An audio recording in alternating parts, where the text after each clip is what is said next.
Australia में एक सब बहुत बड़ी प्रॉब्लम रही है, वो ये है कि मार्केट में बहुत ज़्यादा मिस इन्फॉर्मेशन है। जब एक स्टूडेंट ऑस्ट्रेलिया के लिए एक एजेंट के पास जाता है या किसी काउंसलर के पास जाता है तो उसका पहला सवाल होता है कि सर क्या मेरा वीज़ा लग जाएगा। ये सवाल अपने आप में ही गलत सवाल है, बिकॉज वीज़ा आपकी प्रोफाइल पे लगेगा, वीज़ा एजेंट के कारण नहीं लगेगा।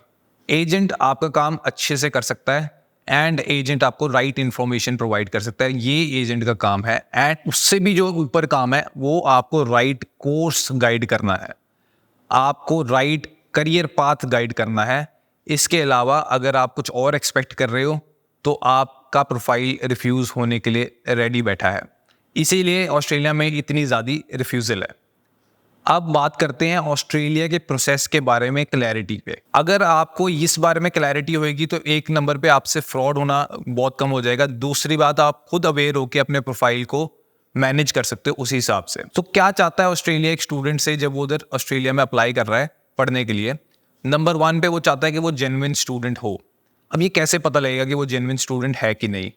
तो अगर 2024 के करंट अपडेट्स के बारे में बात की जाए, इसमें ऑस्ट्रेलिया चाह रहा है आपकी फैमिली की annual income up to 12 lakh rupees. अगर 12 लाख रुपए आपकी सालाना आमदन आपकी फैमिली की, तो आप एक जेन्युइन स्टूडेंट कैटेगरी में आ सकते हो, क्योंकि उतना पैसा आपको चाहिए होगा ऑस्ट्रेलिया में पढ़ने के लिए। नंबर 2 पे इस एनुअल इनकम को प्रूव भी करना पड़ेगा। अब ऑस्ट्रेलिया क्या चाहता है कि बहुत सारे लोग सिर्फ ITR भरवा देंगे, रिटर्न भरवा देंगे एंड कोशिश करेंगे कि ऑस्ट्रेलिया हमारी रिटर्न मांग ले। काफ़ी सारे एजेंट्स आपको सजेस्ट करेंगे रिटर्न तो खुद ही बन जाती है, बुटीक की रिटर्न बना लो या किसी और रिटर्न को बना लो एंड आपका काम हो जाएगा। ये आपको रिफ्यूज़ल को खुद बुलावा देना है अगर आप इस तरह से कर रहे हो। ऑस्ट्रेलिया में रिटर्न का प्रूफ लगता है, अगर आपकी इनकम है तो आपको इनकम डॉक्यूमेंट्स देने पड़ेंगे, जैसे कि फॉर्म 16 देना पड़ेगा, आपको पे स्लिप देनी पड़ेगी, बैंक अकाउंट स्टेटमेंट देनी पड़ेगी। एंड अगर आपकी बिजनेस है, पेरेंट्स बिजनेस करते हैं, तो आपको बिजनेस रजिस्ट्रेशन देनी पड़ेगी जिसमें GST रजिस्ट्रेशन आ गई, या फिर आपको करंट अकाउंट स्टेटमेंट देनी पड़ेगी पिछले 6 महीने की। और अगर आपके पास दोनों है तो आप दोनों भी सबमिट कर सकते हो। इसके अलावा जब आपने ये भी प्रूफ कर दिया तो अब आते हैं नए अपडेट पे। अब आ जाते हैं न्यू अपडेट से, जो कि 10 मई 2024 से अप्लाई हो जाएगा। जो भी स्टूडेंट 10 मई 2024 के बाद अपनी फाइल लगाने लगा है वो ये ध्यान में रखे कि लिविंग एक्सपेंसेस की फंड शेयर रिक्वायरमेंट इंक्रीज हो चुकी है 24,505 से 29,710 ऑस्ट्रेलियन डॉलर्स तक।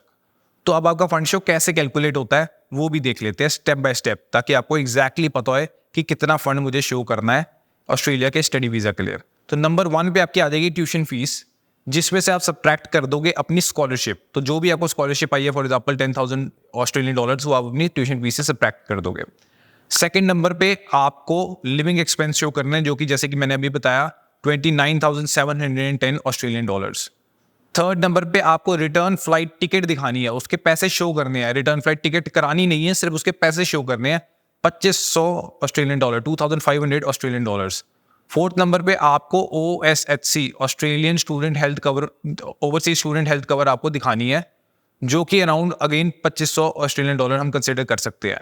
ये आपकी फंड शो रिक्वायरमेंट, इसका जो टोटल है वो आपकी फंड शो रिक्वायरमेंट बनेगी फॉर ऑस्ट्रेलिया। अगर आपको कोई कहता है कि फंड कम लगेंगे या ज़्यादा लगेंगे, यही रिक्वायरमेंट है, कम ज़्यादा नहीं हो सकता। ये वीज़ा रिक्वायरमेंट है और ये ऑस्ट्रेलिया की ऑफिशियल वेबसाइट पे दी हुई है, आप हमारे साइट पे भी देख सकते हैं। नेक्स्ट आ जाते हैं, अब और क्या अपडेट है। अब ऑस्ट्रेलिया में एक और अपडेट आ रहा है जो कि स्टूडेंट्स के लिए बहुत बेनिफिशियल है। ऑस्ट्रेलिया इंस्टीट्यूशंस पे सॉफ्ट कैपिंग करने लगा है। सॉफ्ट कैपिंग का क्या मतलब है? जैसे कनाडा ने कैपिंग की है इंस्टीट्यूशंस पे कि इतने ही बच्चा आ सकता है इस स्टेट में, इस प्रोविंस में, यानी इस इंस्टीट्यूशन में, उसी तरह से ऑस्ट्रेलिया भी सोच रहा है ये करने की, बल्कि उसने डिक्लेयर कर दिया कि वो ये करेंगे। पर ये उतना ज़्यादा स्ट्रिक्ट नहीं होएगा जितना कनाडा में है। इसमें इंस्टीट्यूशन वाइज वो थोड़ी सी कैपिंग करेंगे, किस हिसाब से करेंगे वो आगे इन फ्यूचर हमारे को अपडेट्स हम आपको देते रहेंगे। नेक्स्ट, सॉफ्ट कैपिंग से फ़ायदा क्या होएगा आपको?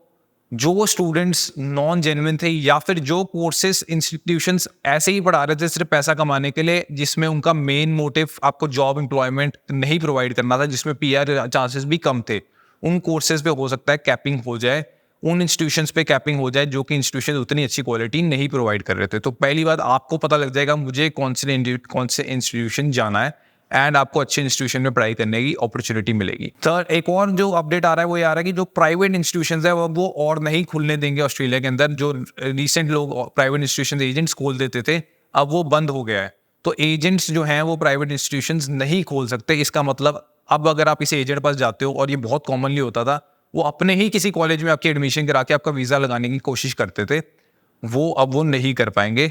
अब आपको उनको जेन्युइन कॉलेजेस एंड यूनिवर्सिटीज़ में ही भेजना पड़ेगा। तो जो एजेंट्स ये कर रहे थे उनको काफ़ी ज़्यादा नुकसान होगा, पर स्टूडेंट्स इस ट्रैप में फंसने से बच गए हैं। तो ऑस्ट्रेलिया की जो अपडेट्स हैं उसको अगर हम सही तरीके से करें एंड हम सही इंटेंशन के साथ इसकी प्रिपरेशन करें 1 ईयर इन एडवांस, जब मैंने अप्लाई करना उससे 1 ईयर इन एडवांस, तो आप बहुत सक्सेसफुली ऑस्ट्रेलिया की एप्लीकेशन कर सकते हो। ऐसा कुछ नहीं है कि ऑस्ट्रेलिया के वीज़ाज बंद हो चुके हैं, हमारे रेगुलरली वीज़ाज आ रहे हैं ऑस्ट्रेलिया के, एंड सिर्फ और सिर्फ अच्छे स्टूडेंट्स ही ऑस्ट्रेलिया जा पा रहे हैं। यही आपको प्रोफाइल अपनी बनानी है, उसमें हम आपकी हेल्प कर सकते हैं। You have to just contact on these numbers, enroll with us. We will help you build that profile. We will help manage your parents' profile as well and help you get admissions into the top universities so that आपको बाकी सारी जो capping की problem है या कोई और problem है वो आए ही नहीं। So thank you very much and I hope this helped.